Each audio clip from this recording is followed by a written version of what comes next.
Alright, what's happening, guys? Welcome to another episode of Sensible Investing. My name is Jesse, and today we're going to be talking about something that might seem a little bit doom and gloom and a little bit dramatic.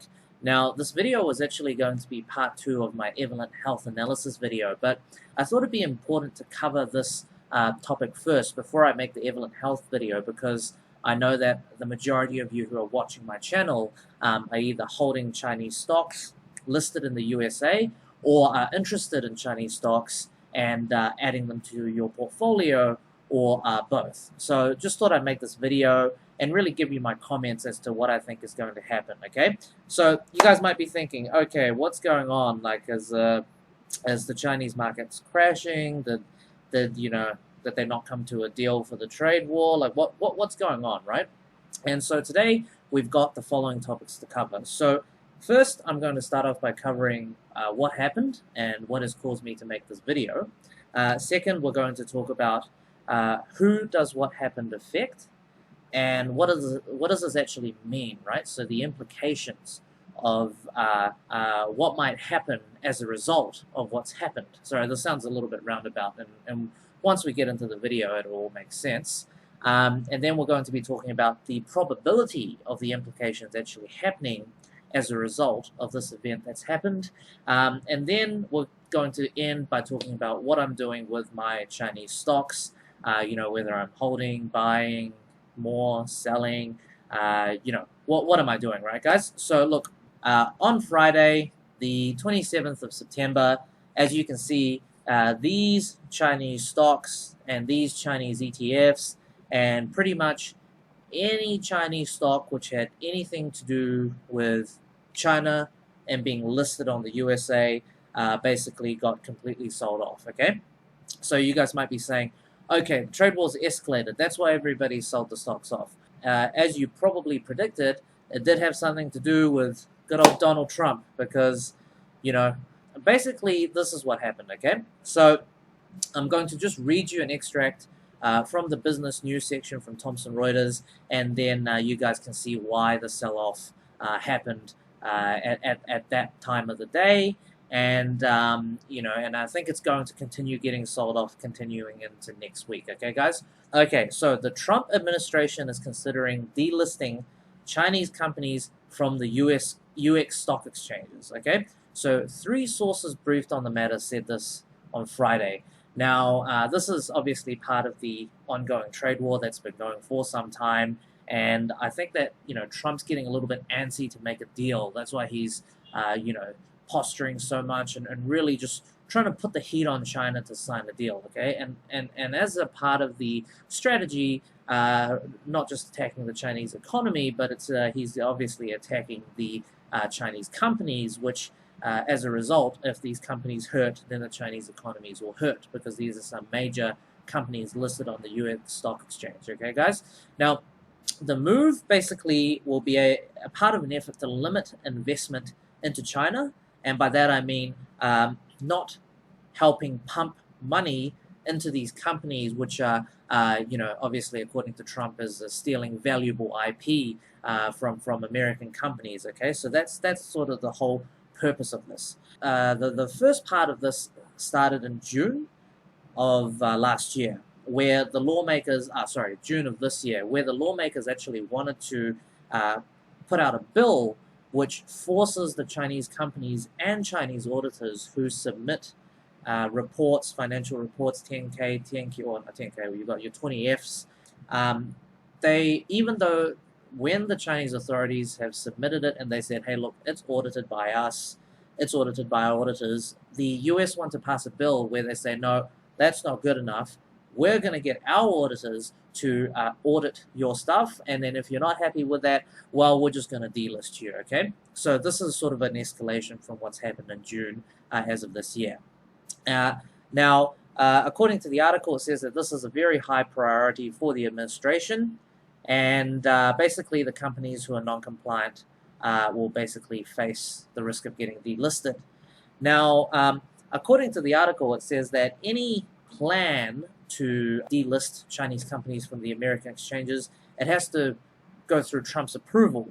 And according to the sources, he's basically said, look, I'm happy for you to start investigating the process that it would take to delist these companies, okay? So this is according to a person close to the Trump administration. Now, they obviously didn't disclose who this is, so at the moment it's a little bit up in the air, and so that's why we're going to have to, I think, watch this a little bit closer. Okay, guys, so you guys might be wondering, all right, well, that's not good, because, you know, if you hold Chinese stocks, then it affects you. So let's now answer the question, well, who does all this affect, right? So let's say if this does go through and Trump can start delisting companies willy-nilly, you know, who does this affect?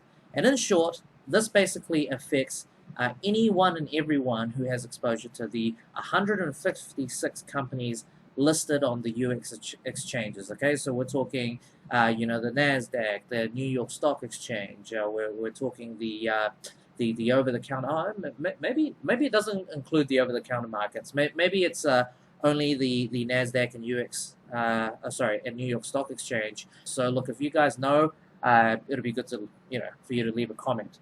Anyhow, so basically it affects anybody who has exposure, okay? So we're talking individual investors, we're talking hedge funds, we're talking ETFs, right? We're talking indices, we're talking anybody who has exposure to the 156 Chinese companies listed in the USA with a total market capitalization of $1.2 trillion between the 156 companies, okay? So, in short, if you own one of these 156, well, then, you know, it affects you, right? So if you guys want to understand which companies are affected, basically just hop onto the USCC and it'll have a list of everything available. Okay, guys, so what does this mean, okay? So basically what this means is if Trump can delist the stocks that you hold, then your shares and money are as good as gone, right? Your money and shares will just evaporate into thin air if it gets delisted, and too bad, right? So you lose your money. Now, at this point, you might be wondering, okay, well, that's not good. So should we panic sell all our shares? Should we, like, what do we do? Are we holding? Do we buy more? Is this actually going to happen? And look, the answer to that question is nobody knows, right? However, we can try and predict the likelihood of this happening by doing an analysis into how many people this affects. Okay, guys? So what I've done here is I'm going to do a quick analysis for you guys.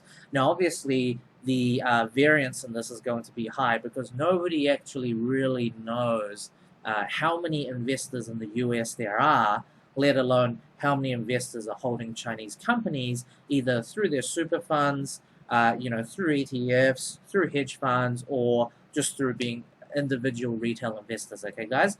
But having said this, what I thought it would be useful to do is to calculate, nevertheless, how many people I think this affects, and then that way you guys can then make your own decision as to whether you think this, the implications will actually happen and Trump's, you know, not just bluffing and he'll start delisting companies, okay, guys? So let's calculate this. Right. Now, what I'm going to do is I'm going to use a few sources to give it a rough approximation and to how many people I think this affects. Now, if we think back to the previous slide, it basically says, look, according to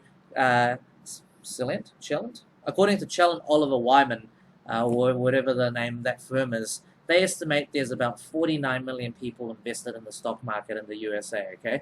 Now, if we think about pension funds and we think about, you know, all the others, it might be a little bit higher than that, but let's just go with 49 million because, you know, nobody knows for sure, right? However, now what I'm going to do is I'm going to use the two most popular investing apps and sites at the moment in the USA to try and project the percentage who I think it affects. And what we're going to do is we're going to take the 4 million average users from Robinhood, so those people that actively trade and invest in Robinhood, and then we're going to take the 17 million people using Seeking Alpha, okay? However, we have to remember, now, these are not 17 million unique users, okay? So according to this analyst person here, he thinks it's probably closer to about 8.4 million unique visitors. And now, you know, obviously there's a bounce rate and all that, but let's just let's just be generous and say, 4 million people use Robinhood, about 8.4 million people use Seeking Alpha. So let's just come to the average at a number somewhere in the middle, then look at how many people have Chinese stocks in their portfolio and sort of project, okay? Now, what I'm going to do is I'm going to use the most popular Chinese company to project, because obviously this is going to increase the likelihood of it actually covering everybody who holds Chinese stocks, okay, guys? Now, I'm sure that there's a lot of people who don't hold Alibaba that hold other Chinese stocks, okay, guys? But we can't be too accurate with this exercise because it'll be impossible. So what I've done is I'm going to use the most popular Chinese stock, Alibaba. I'm going to look at how many people hold it in the Robinhood portfolio and have it in their Seeking Alpha portfolio, and then come to an average of what percentage that might equate to, and then use that to then equate to what I think is the total number of investors, retail investors and other investors in the USA, then use that percentage to derive a total figure. Okay, guys? So that sounds a little bit long-winded.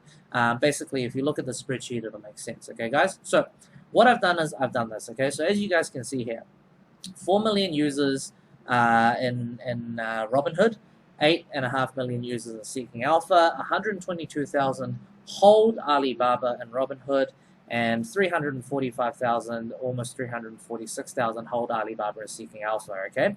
Now, if we use that as a percentage, we can see that 3.06% of all Robinhood users hold Alibaba, and 4.07% of all Seeking Alpha users hold Alibaba. Now, if this is true, and this is an accurate reflection of the entire investor base in the USA who hold Alibaba, which is the most popular Chinese stock, then by inference, we can assume that there is some level of accuracy that between 3 to 4% of the population who play the stock market or invest in stocks, or invest in ETFs that invest in stocks or whatever, have some kind of exposure to China via the most popular stock, which is Alibaba. So as a result, I've done 3%, 3.5%, and 4% of the 49 million investors as per the comment we saw earlier on in the article, and we come to a total number of about 1.5 to about 2 million people that'll be affected, okay, guys? So in effect, what this means is 1.5 to 2 million people will have their shares and money evaporate into thin air if Trump can start just delisting stocks off the exchanges, okay? So guys, let's keep this in mind, okay? 1.5 to 2 million people will be affected, and that's not including hedge funds, okay? And I also got some information about the number of hedge funds holding Alibaba, as it's the sort of 7th most popular among 30 most popular stocks among hedge funds, okay, guys? Now, how many hedge funds are there in the USA? Not too sure. Some people think it's 10,000. Some people think it's 15,000. Let's just use 10,000 because there might be some, shitty little ones that don't really matter, right? Well, by inference, that's about, sort of 1.2% of 10,000. So, I guess you can say that 1% of all the hedge funds in America might be affected if Trump decides to start delisting stocks off the stock exchange, okay, guys? So now that we know a rough number of people who will be affected, we can then decide what we're going to do, okay? Now, you guys might be thinking, okay, well, what are you going to do, Jesse? And the thing is, what I'm doing at the moment is, as I mentioned in my previous videos, my exposure to Chinese stocks is 4%, okay? And it will never exceed 4%, ever, just from a sort of risk-reward basis. And what I've actually done is I've trimmed that back to 2%. And you guys might be wondering, well, does that mean I think that, Trump's actually serious and he's going to start delisting Chinese stocks? Look, I don't think so. I think the likelihood is very low because 2 million people affected having all their money in shares in Chinese stocks vaporized, that's going to cause quite a lot of drama, okay? I don't think Trump wants this on his hands, especially if he wants to get re-elected in 2020. Second, 1.2% of all hedge funds, okay, guys?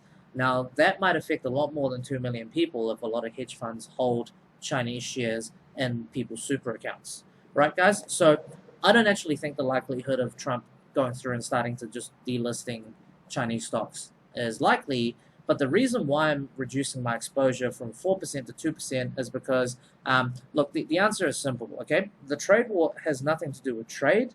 It's all about quashing China, okay? And even if these Chinese companies will do well, you have to remember, what is it that drives share price up? And what is it that drives share price down? And the answer is simple, okay? It's sentiment, right? So sentiment drives share price up and down. Now, I know for a fact that there are other companies that I can put my money into which are not related to China that will go up because the sentiment is good and the companies are performing well. Whereas, sure, I can leave my money in these Chinese companies, but, you know, the likelihood of it going down is much higher than going up. So we're talking about the opportunity cost, okay? And hence, that's why I've halved my Chinese exposure from 4% to 2% and then reallocated that capital into other stocks that I've found that I believe will go up in the next 3 to 6 months, i.e. the next 1 to 2 earnings calls, okay, guys? So this is my strategy. So in summary, do I think it's likely that Trump will start delisting stocks? No. But do I think it's important that I myself, okay, this is not financial advice, I myself reduce my exposure to Chinese stocks? Yes, because the sentiment will most likely drive it down in the short term, whereas I can put my money into other stuff that doesn't have negative sentiment that will go up in the short term. And then once things start to normalize, then I can look at bringing back my exposure from 2% into Chinese stocks back to 4%, okay? Guys, so that's the end of the video. Hope you enjoyed watching it. Nice quick one today, just to sort of address this important topic that I think might be on a lot of your minds if you have exposure to Chinese stocks, okay, guys? So this is just my opinion and what I'm doing. None of this is financial advice, but I hope you guys found it to be useful. And until the next video, happy investing, and I'll see you next time.